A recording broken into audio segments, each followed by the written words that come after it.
어디 계신 주님께 우리 여기 모인 이유 우리만 모아 주님.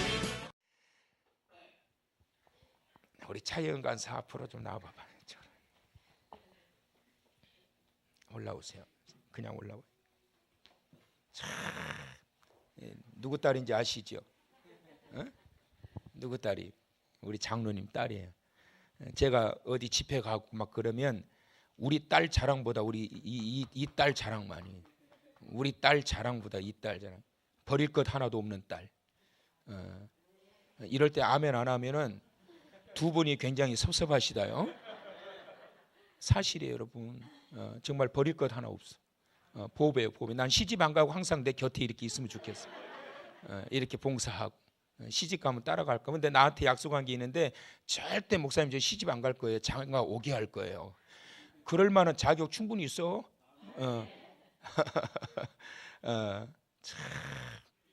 왜 부르는지 알지? 한번 해봐. 할렐루야! 할렐루야! 할렐루야!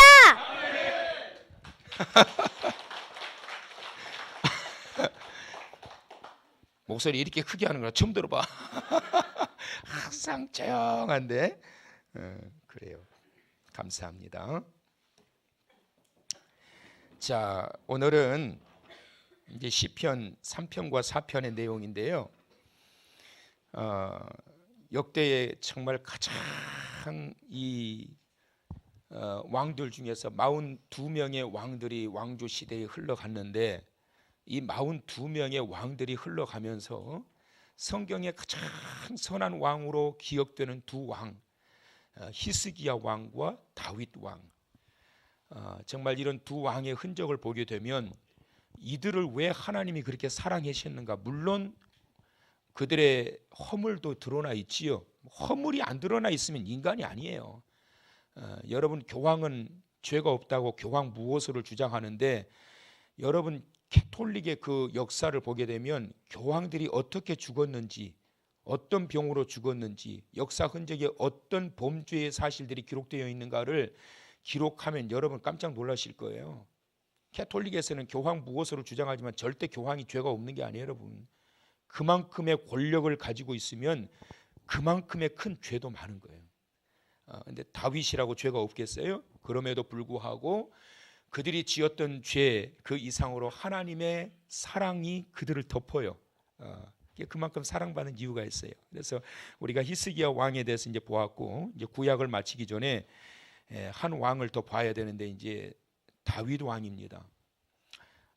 다윗 왕은 인생에 가장 최고의 순간과 최악의 순간을 꼽는다고 한다면, 최고의 순간은 언제냐면 다윗이 왕위에 올라서 왕관을 쓰고 왕좌에 앉았을 때의 그 순간을 꼽지 않아요, 여러분.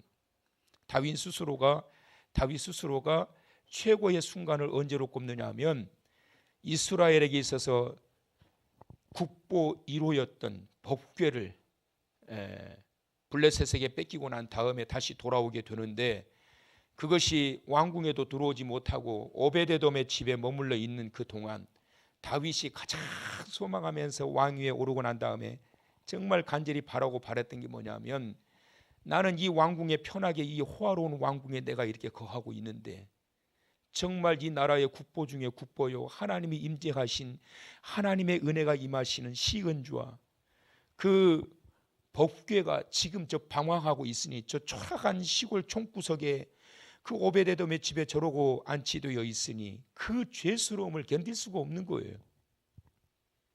그래서 어떻게 해서든지 어서 빨리 이 왕궁으로 모셔와야 되는데, 그래가지고 계획을 하고 준비하던 그때 한 번의 실패를 극복하고 오베데돔에 3개월 동안 머물러 있었던 이 법궤를 다윗 성으로 무사히 모셔오게 됐을 때, 이때가 다윗의 일생에서 최고의 순간이었습니다. 얼마나 기뻤는지. 왕의 의복이 원피스거든요. 얼마나 날뛰면서 좋아하면서 어린아이처럼 춤을 추면서 찬양을 했든지 옷이 허벌렁허벌렁 올라가면서 허벅지가 다 드러나는 거예요. 그래도 왕의 채통이 말이 아니죠, 이게. 그럼에도 불구하고 그만큼 그에게 기쁨이 가득했던 거예요. 그래서 다윗의 70년의 인생의 가장 최고의 순간은 항상 늘 마음에 걸렸는데 그 벽교를 무사히 그 왕궁으로 모셔오게 되었을 때 그때가 잊혀지지 않는 최고의 순간이었어요. 최악의 순간은 언제냐? 두 가지를 꼽을 수 있을 건데, 하나는 하나님을 실망시켜 드렸던 것. 그게 뭐냐? 하나님께 받았던 은혜와 사랑이 얼마나 큰데 우리아의 아내 우리아도 또 그 나라에 정말 충신 중에 충신이었단 말이에요. 한 여인이 탐이 나고 욕심이 나가지고 그 충신을 갖다 전쟁통에서 죽여버린 거 아니에요. 그리고 그 여인을 낳고 챈 거 아닙니까? 나단 선지자가 벼락같이 하나님의 말씀을 받아서 대원하면서 책망을 하지요. 그래서 그때가 그가 경험했던 잊혀지지 않는 최악의 순간이고, 그것이 평생 회개는 했지만 머릿속에서 평생 떠나지 않는 거예요. 이게 그것이 뭐냐면 그 죄 때문에 떠나지 않는 것이 아니고 하나님을 내가 그때 실망시켰던 것, 이것이 떠나지 않는 거예요. 그래서 여러분 어느 정도였냐면 다윗이 70이 다 돼가면서 그가 점점 더 몸이 약해지면서 쇠약해지면서 병색이 짙어질 때, 그때에 그 다윗의 몸을 보호하기 위해서 전국의 처자들 중에 가장 예쁜 소녀들을 불러다가 침실에 들여 넣어 보내주려고 하는데 합법적이죠. 그건 죄가 아니에요. 그런데 다윗이 그걸 거부해요. 그 이유는 딱 하나예요. 내가 이전에 그 못된 죄를 범했던 거, 그것 때문에 우리 하나님 얼마나 나한테 실망하셨을까. 나한테 기대가 크셨을 건데 내가 그때 그 죄로 인해서 하나님이 얼마나 실망하셨을까. 이게 평생 따라다녔던 거예요. 그래서 다윗에게 있어서 최악의 순간이 바로 그때. 그 다음에 또 하나는 뭐냐 하면 그의 아들, 다윗이 왕궁에서 왕의 통치를 하고 있을 때에 그의 아들 압살롬이 아버지의 이 왕좌를 노리고 반란을 일으켰던 것, 이게 그의 인생에 있어가지고 최악의 순간이었던 거예요. 아들 압살롬이 세를 모아가지고 세력화해가지고, 이 세가 어느 정도였냐면 시편 3편 6절에 보니까 1000만인이 나를 치려한다 할지라도, 그 1000만인이 어떤 분이냐면 아들 압살롬에게 몰려있는 세력화되어 있는 어마어마한 자들이에요. 그래서 1절에 많은 대적들이 나를 치료한다라고 이야기하고 있고 2절에도 그 많은 대적들이 자기를 치료한다고 말하고 있거든요. 그만큼 자기 아들 압살롬과 함께해서 다윗을 물리치고 압살롬의 그 왕의 자리에서 무언가 한 자리 하려고 노렸던 기회주의자들이 굉장히 많았다는 거예요. 여러분 이런 상황에서 어떻게 해야 될까요? 해결할 수 있는 방법은 둘 중에 하나입니다. 하나는 아들이지만 압살롬을 쳐 죽이는 거예요. 쳐 죽일 수 있을까 없을까요? 다윗의 군대가 얼마나 막강해요. 여러분, 다윗이 얼마나 용감해요. 용맹해요. 하나님이 붙들고 계시는데 얼마든지 쳐 죽일 수 있어요. 압살롬만 죽여버리면 끝나요. 그런데 차마 압살롬을 건드리지 못하는 거예요. 또 한 가지 방법이 있습니다. 왕좌를 내주는 거예요. 시편 3편의 내용은 두 번째 이 선택을 합니다. 다윗이 아들을 차마 내가 죽일 수가 없어가지고 왕좌를 비우고 머리를 풀어헤치고 신발도 신지 못하면서 고개도 들지 못하고 펑펑 울면서 예루살렘 성을 빠져나와요. 그런 상황에서 그가 지었던 시가 바로 3편의 내용이고, 그 위기를 극복하고 난 이후에, 해결되고 난 이후에 썼던 시가 4편이에요. 자, 그렇다면 이렇게 살살하면 주무신다니까? 살살 할 수가 없어. 좀 살살 하려고 그랬더니 주무시잖아. 자, 그러면 승리의 비결,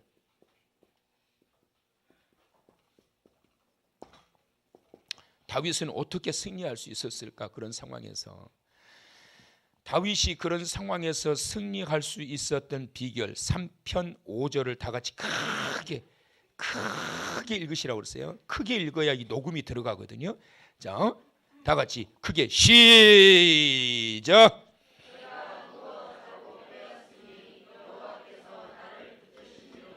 할렐루야. 자, 다윗이 승리할 수 있었던 첫 번째 비결은 뭐냐면 정말 부끄럽고 창피하고 인생의 최악의 순간을 맞이했는데 그때에 하나님이 다윗을 다 붙드신 거예요.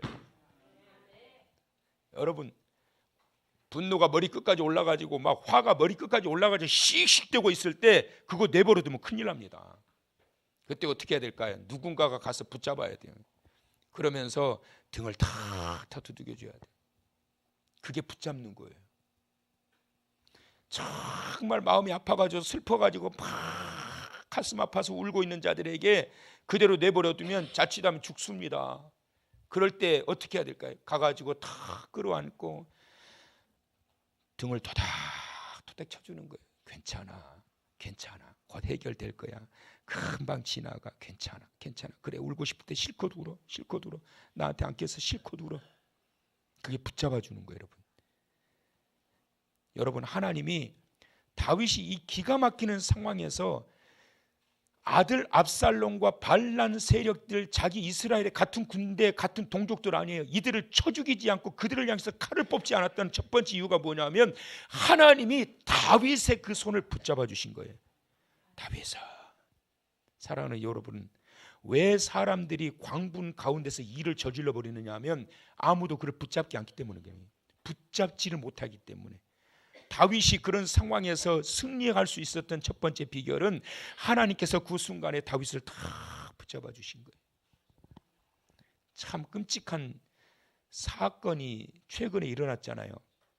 전에 사귀었던 여자친구가 헤어지자고 결별을 고하니까 화가 나가지고 그 집에 쳐들어가가지고 80대 그 애인의 노모를 갖다 죽여버리고, 그리고 방 안에서 기다리고 있다가 퇴근해서 들어오고 있는 그 여친을 갖다가 끔찍하게 또 찔러 죽이고, 어린 그의 그 조카를 갖다 또 죽여버리고, 4명을 다 죽여버린 거예요. 왜 그 지경까지 갔을까요? 아무도 붙잡아주는 자가 없는 거예요. 아무도. 광분에 있는 상황에서 아무도 붙잡아주는 자가 없는 거예요. 그리고 난 다음에 지금 와가지고 죄송하다, 잘못했다, 다 죽여놓고 잘못했다 하면 뭔 소용이 있느냐고. 사랑하는 성도 여러분, 살다 보면 인생 최악의 순간을 맞게 될 때가 있어요. 다 놓고 싶고, 다 벗어버리고 싶고, 다 놔두고 도망가고 싶고, 때로는 끔찍한 일까지 막 머릿속에 팍 돌면서 실제로 그냥 금방 그 큰일을 벌일 것 같은 상황이 올 때가 있어요. 그때 하나님의 은혜가 임해서, 하나님께서 붙드시는 은혜가 임해서, 하나님께서 진정시켜 주시고, 하나님께서 다시 이기게 하시는 여호와께서 붙잡아 주시는 은혜가 있기를 축원합니다. 여러분, 누구한테 가서 그런 것들을 하소연할 수 있겠냐고. 그거를 누구한테 가서 상담을 하고, 왕이 누구한테 가서 이 기가 막힌 노릇을 말을 하겠느냐고. 그런데 다윗이 이길 수 있었던 것은 그 순간에, 그러한 상황에서 여호와께서 그를 붙드셨기 때문이라. 오늘 이 밤 하나님께서 여러분의 마음을 붙들어 주시길 원합니다. 여러분의 몸도 하나님이 붙들어 주시길 원합니다. 마음의 병, 육체의 병, 하나님의 붙들어 주시는 은혜로 고침받고 해결받고 평안이 임하시기를 축원합니다. 하나님이 붙들어 주시니까 얼마나 담대해지느냐 하면 6절 한번 읽어보세요. 크게 3편 6절 시작.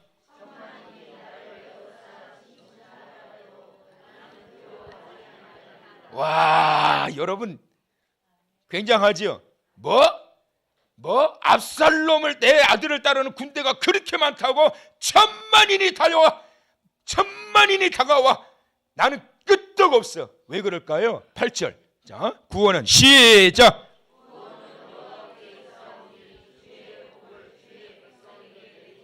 할렐루야. 1000만인이 오고 10,000만인이 온다 할지라도 나는 끄떡하지 않는다, 두려워하지 않는다. 왜? 구원은 여호와께 있기 때문이다. 하나님이 일하시기 때문에, 하나님께서 나를 붙드시기 때문에 숫자로 싸우는 것이 아니라 가장 중요한 것은 하나님은 누구의 편이시냐. 하나님이 누구의 편이시냐. 하나님은 지금 나를 붙들고 계신다. 나를 붙들고 계신다. 나를 붙들고 계신다. 다윗이 그와 같은 믿음과 확신이 있었기 때문에 그 어떤 상황에서도 두려워하지 않는 거예요. 하나님이 나를 지금 붙들고 계신다라고 하는 이 믿음과 확신이 없으면 별일도 아는 것 가지고 픽 쓰러진다고. 여러분, 제가 늘 강조하지만 여러분 걱정하지 마세요. 따라서 하세요. 절대 안 죽어. 옆 사람한테 절대 안 죽어. 안 죽어 여러분. 그거 돈 없다고 안 죽는다고, 이거 조금 병 걸렸다고 안 죽는다고, 암 걸려요? 암 걸렸다고 안 죽어 여러분. 우리나라 의술이 얼마나 발달돼 있는데, 예? 그 암 걸리면 다 죽었다고 벌써 유언장 써. 아들아, 통장 어디가 있고 사실 내 어디에 되고 비밀 비자금이 어디에 있고. 금방 다 죽을 것 같은데 안 죽고 시퍼렇게 돌아다녀. 응? 안 죽어. 특히 여러분, 하나님이 사랑하시는 자, 하나님이 쓰시는 자, 사명이 있는 자들은 절대 안 죽는다. 왜? 여호와께서 그를 붙드시기 때문에. 다윗이 그러한 기가 막힌 인생 최악의 상황에서 승리할 수 있었던 첫 번째 그의 고백은 뭐냐면, 하나님이 나를 붙들어 주셨다. 두 번째로 사편 1절을 읽어봅니다. 다 같이 시작.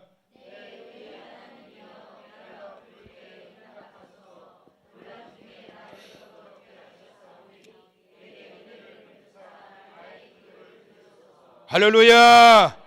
다윗이 승리할 수 있었던 두 번째 이유는 뭐냐면, 이 곤란한 일을 만나는데 얼마나 곤란해요. 내 아들을 쳐 죽여, 아니면 도망가. 어떻게 해야 돼? 이거 얼마나 곤란해. 이거 이러지도 못하고 저러지도 못하고.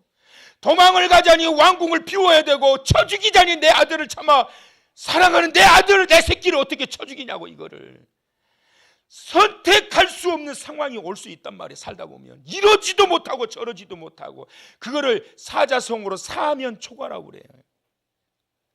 방법이 나오지를 않는 거예요. 오늘도 어떤 분이 전화를 하셨는데 한참을 이야기하는데 이 말을 그냥 몇 번을 하셔요. 목사님, 방법이 없어요. 방법이. 왜 방법이 없어? 방법이 없기는, 하나님을 향하여 부르짖고 기도하면 그 하나님에게서 모든 길이 열리는데 왜 방법이 없냐고. 왜? 집사님, 기도합시다. 왜 방법이 없어요? 기도하자고. 집사님, 곤란한 일을 만나는 경우가 많아요. 여러분, 살다 보면 이러지도 저러지도 못하는 상황, 이걸 죽이지도 못하고 살리지도 못하고, 내 배 아파서 낳았던 자식조차도 때로는 그냥 죽이지도 못하고 살리지도 못하고 있어요? 없어요? 그런 경우가 여기 있는 사람은 없지만, 내 새끼인데 이거 죽이지도 못하고 살리지도 못하고 이거 어떡하면 좋나. 이거 곤란한 일을 만날 때가 있단 말이에요. 그런데 그때 하나님께서 다윗에게 주셨던 두 번째 은혜는 뭐냐면, 그의 마음을 너그럽게 하셨다. 막 끌어오르는데 하나님께서 너그럽게 하시는 은혜가 임하는 거예요. 다윗아, 다윗, 이야, 다윗. 너그럽게 하시는. 왜냐하면 이거 내버려 뒀다가는 막 용광로처럼 끌어올리는데, 내버려 뒀다가는 어떻게 해요? 사고 친단 말이에요. 내전이 일어난단 말이에요. 군대를 풀어가지고 결국은 어떻게 내전이 일어나거나 난리가 날 거 아니겠어요? 이 나라가 어떻게 되겠냐고. 근데 하나님께서는 다윗을 그 순간에 너그럽게 하셨다. 하나님이 너그럽게 하시는 그 순간에 다윗에게 나타나셨던 것이 뭐냐 하면, 이해의 마음이 생기기 시작해요. 여러분, 하나님이 너그럽게 하시는 이 마음을 우리에게 주시면, 그 전까지는 막 끌어오르다가 너그럽게 하시는, 곤란한 일을 만났을 때 너그럽게 하시는 하나님의 은혜가 쫙 임하게 되면, 이해가 되지 않았던 일들이 이해가 되기 시작해요. 여러분, 왜 용서가 안 되는 줄 아세요? 이해가 안 되니까. 이해가 안 되니까. 상식 이하의 사람들이 얼마나 많은데, 이해하게 하시고 그 다음에 어떻게 하게 하시느냐? 용서하게 하시는 거예요. 벌써 압살롬을 용서해 버렸어요. 요압에게 말합니다. 내 아들 압살롬을 죽이지 마라. 내 아들 압살롬을 죽이지 마라. 반란군을 진압하기 위해서 떠나는 요압 군대 장관에게 다윗이 명령합니다. 내 아들 압살롬 죽이지 마라. 이미 아버지가 용서한 거예요. 이해가 되면 용서는 벌써 된 거예요. 아무리 봐도 이해할 수 없는 상황이 어떻게 아버지의 자리를 탐을 내느냐고. 여러분, 다른 형제들 사이에는 이복 형제일지라도 아버지의 눈에서는 내 자식이란 말이에요. 어떻게 그게 이해가 돼? 그런데 하나님께서 너그럽게 하심으로 이해하게 하시고 용서하게 하시더라. 사랑하는 성도 여러분, 우리가 예수 믿어 함께 걸어가는 동안에 하나님의 사랑을, 그 크신 사랑을 입고 살아가는 자들에게 우리가 받아야 될, 살아가는 자들에게 임해야 될 은혜가 뭐냐면 너그럽게 하심이에요. 너그럽게 하심. 조금만 뭐 한다고 그걸 그냥 원수 짓고 마음속에 쿵 담아가지고 그러지 말고, 오늘 이 밤 하나님이여 내게 곤란 중에서도 너그럽게 하시는 은혜가 임하기를 원합니다. 별일도 아닌 것 가지고 씩씩거리고 그럴 거 없잖아요. 여러분, 얼마나 살겠다고, 얼마나 누리고 살겠다고 남은 생에 씩씩거리고 사느냐고. 부부지간도 마찬가지예요. 그래도 아무리 바보 같아도 남편이나 아내가 곁에 있는 게 낫지, 누워 있어도 내 곁에 있는 게 낫지, 없으면 벌써 단방에 가부 소리 들어. 있는 게 나은 거예요. 모자라도 있는 게 나은 거예요. 뭘 그렇게 싸우고 그러느냐고. 곤란 중에 나를 너그럽게 하셨사오니, 하나님의 이 너그럽게 하시는 이 은혜가 오늘 이 시간 저와 여러분에게 충만하게 임하시기를 축원합니다. 이게 없었다면 다윗은 사고 쳤다고요. 사고 쳤어. 세 번째, 4편 3절을 다 같이 크게 읽어보십니다. 시작.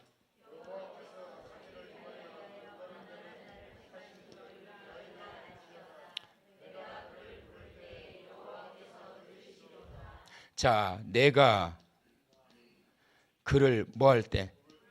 부를 때 어떻게 하신다? 들으신다. 이것은 다윗이 가지고 있었던 믿음이었어요. 여러분, 믿음. 내가 곤란 중에 여호와를 부를 때마다 그분은 내 소리를 들으셨음이로다. 그러니까 기도 응답에 대한 확신을 가졌단 말이에요. 그러니까 문제가 생기고 곤란한 일을 만나면 따라서 하세요. 기도하면 되는데 뭐. 따라서 하시라고. 기도하면 되는데. 기도하면 되잖아요. 왜 걱정을 하느냐고. 기도하면 되는데 왜 그렇게 걱정을 하고 고민하고 머리 싸매고 그러고 있느냐고. 너는 내게 부르짖으라. 내가 내게 응답하겠고 그거 은밀한 일을 내게 보이리라. 부르짖으면 은밀한 일을 보여주신다. 은밀한 일이 뭐예요? 지금 너희들 안 죽어. 걱정하지 마. 지금 이 강팍한 이 삶의 자리, 이것이 너희의 인생의 끝이 아니야.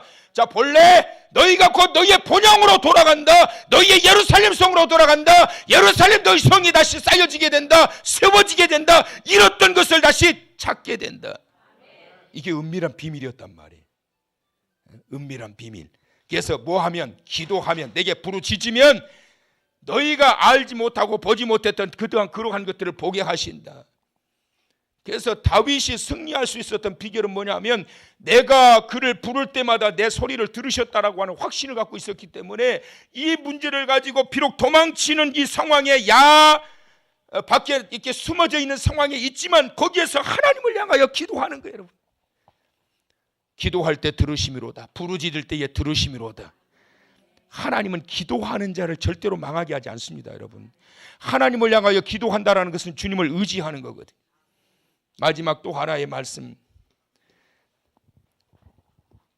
보시면, 자, 4편 8절의 마지막 절 다 같이 크게 읽어봅니다. 시작.